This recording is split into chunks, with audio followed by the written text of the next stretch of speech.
কুড়িগ্রামের রৌমারী সীমান্ত দিয়ে ১৪ জনকে পুশিন করার সময় বিজিবি সদস্যদের বাধা দেয়া নিয়ে দুপক্ষের মধ্যে উত্তেজনা তৈরি হয়। এলাকার লোকজন জানান এ সময় বিএসএফ সীমান্তে কয়েকটি সাউন্ড গ্রেনেড ছোড়ে, যদিও বিজিবি এই তথ্য স্বীকার করেনি। এদিকে মেহেরপুরের মুজিবনগর সীমান্তে ১৫ শিশু সহ ৩০ জনকে বাংলাদেশে ঠেলে দিয়েছে বিএসএফ। এছাড়া সাতক্ষীরা সীমান্ত দিয়েও ১৪ জনকে পুশিন করার তথ্য নিশ্চিত করেছে বিজিবি। সহকর্মীদের তথ্য ছবিতে প্রতিবেদন।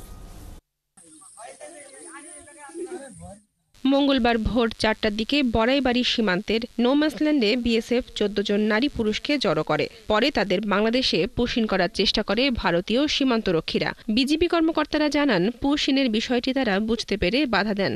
এ নিয়ে বিজিবি বিএসএফ এর মধ্যে উত্তেজনা সৃষ্টি হয়। পরে পতাকা বৈঠকের আহ্বান জানানো হলেও বিএসএফ এর পক্ষ থেকে কোনো সাড়া মেলেনি। ওই সীমান্তের বাসিন্দারা জানান, ভোর থেকে বেলা ২টা পর্যন্ত নোম্যান্সল্যান্ডে বসেছিলেন ৯ জন পুরুষ ও ৫ জন নারী। পরে তাদের রৌমারী বিজিপি ক্যাম্পে আনা হয়। আমি একজন এলপি টিচার, মানে প্রাইমারি টিচার। আমার স্টেট হইল আসাম, ইন্ডিয়ার আসাম।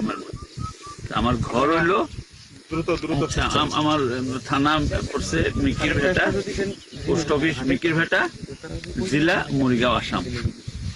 আমার গ্রামের নাম হইল খান্দাপুর।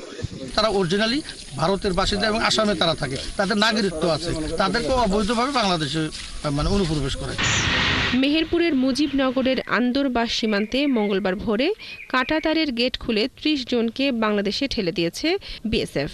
এদের মধ্যে ৭ জন পুরুষ, ৮ জন নারী এবং ১৫ জন শিশু রয়েছে। তাদের দাবি, তারা সবাই বাংলাদেশের নাগরিক, যাদের বেশিরভাগের বাড়ি কুড়িগ্রাম। ভারতের ওটা হরিয়ানা। খাওয়া দাওয়া করার পরে ৪ দিন থাকার পরে ৫ দিন ক্ষেত্রে আমার গাড়ি তুলে দিচ্ছে। দিল্লি আনার পরে সবাই ট্রেন একটা বুক করছে, বুকিং করে ওই ট্রেনে এনেছে হাওড়া। তারপরে এক জায়গা ছিলাম আমরা, ওই জায়গাতেই পালে গেছি, আরেক জায়গায় গেছি, ওখানে পুলিশ গেছে, ধরা দিচ্ছি। পরে তাদের নেওয়া হয় মুজিবনগর থানা পুলিশের হেফাজতে। পুলিশ তাদের পরিচয় তদন্ত করে দেখছে। হস্তান্তর করার পরে আমরা এটা যাচাই বাছাই করতেছি, পরবর্তীতে আইনগত ব্যবস্থা গ্রহণ করা হবে। এদিকে সাতক্ষীরা সীমান্ত দিয়ে ২৩ জনকে পুশিনের তথ্য দিয়েছে বিজিবি। সদর উপজেলার কুশখালী সীমান্ত দিয়ে তাদের বাংলাদেশে পাঠানো হয়। বিজিবি জানিয়েছে, এরা সবাই বাংলায় কথা বলে। প্রাথমিকভাবে মনে করা হচ্ছে তারাও কুড়িগ্রামের বাসিন্দা। বনশ্রী হালদার, ৭১। যে কুড়িগ্রামের রৌমারী সীমান্ত দিয়ে ১৪ জনকে পুশিন করার সময় বিজিবি সদস্যদের বাধা দেয়া নিয়ে দুপক্ষের মধ্যে উত্তেজনা তৈরি হয়েছে। এই বিষয়ে আরও তথ্য জানাবো আপনাদেরকে। আমাদের সাথে কুড়িগ্রাম থেকে যুক্ত হচ্ছেন সহকর্মী রাজু মুস্তাফিজ। রাজু, আমরা যেমনটি জানাচ্ছিলাম যে ১৪ জনকে পুশিন করা হয়েছে এবং ভারতীয় সীমান্তরক্ষী বাহিনীর মাধ্যমে সেটি হয়েছে। সীমান্তে বিজিবি এবং বিএসএফ এর মধ্যে উত্তেজনা তো বিরাজমান রয়েছে। কি পরিস্থিতি দেখছেন সেখানে, জানাবেন।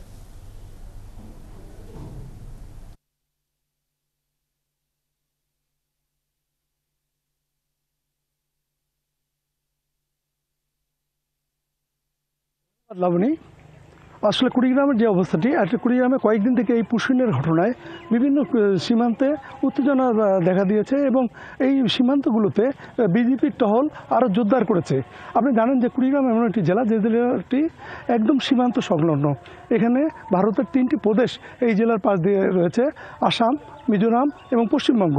আজকে ভোরবেলায় কুড়িগ্রামের রৌমারী সীমান্ত দিয়ে এখানে প্রায় ১৪ জন মানুষকে বিএসএফ তাদের লোকজন বাংলাদেশের ভিতর ঢোকানোর চেষ্টা করেছিল, কিন্তু বিজেপির বাধার মুখে এটা তারা পারেনি।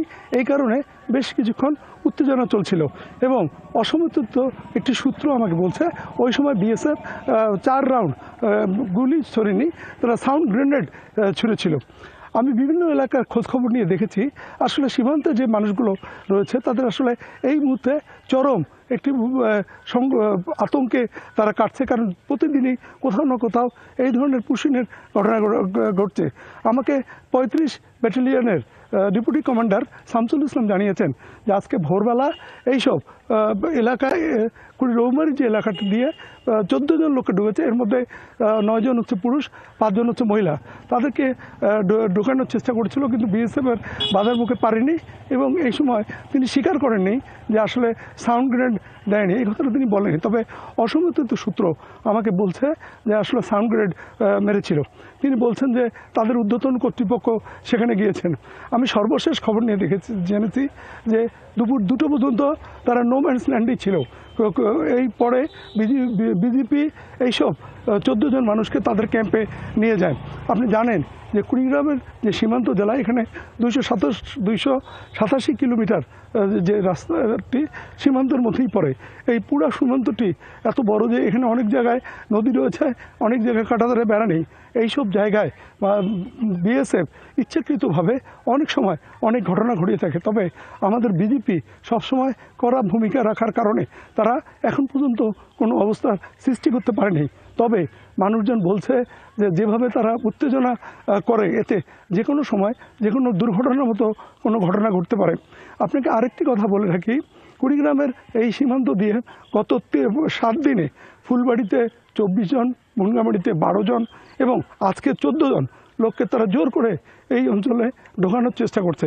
শুধু কুড়িগ্রাম নয়, আশেপাশের লালমনিরহাট, নীলফামারী সহ বিভিন্ন এলাকায় পুষুনির মতো ঘটনা ঘটছে। আপনাকে আরেকটি বলে রাখি যে এই সীমান্ত এলাকাটি বিশেষ করে বর্ষাকালে যখন পানি প্রচুর থাকে, ওই সীমান্ত এলাকা দিয়ে যখন এমনিতেই মানুষ ঢোকানো অনেক সহজ হয়ে যায়, যেহেতু নদীর উপরে আপনি জানেন যে কুড়িগ্রামে 16টি নদ নদী রয়েছে। এই নদ নদীর অনেকগুলো ভারতের মুখ দিয়ে বাংলাদেশে ঢুকছে। এখন সেখানে তথ্য সংগ্রহ করতে থাকুন, নিশ্চয়ই আমরা আবারও আপনার সাথে যুক্ত হয়ে সীমান্তের সর্বশেষ তথ্য দর্শকদের জানানো।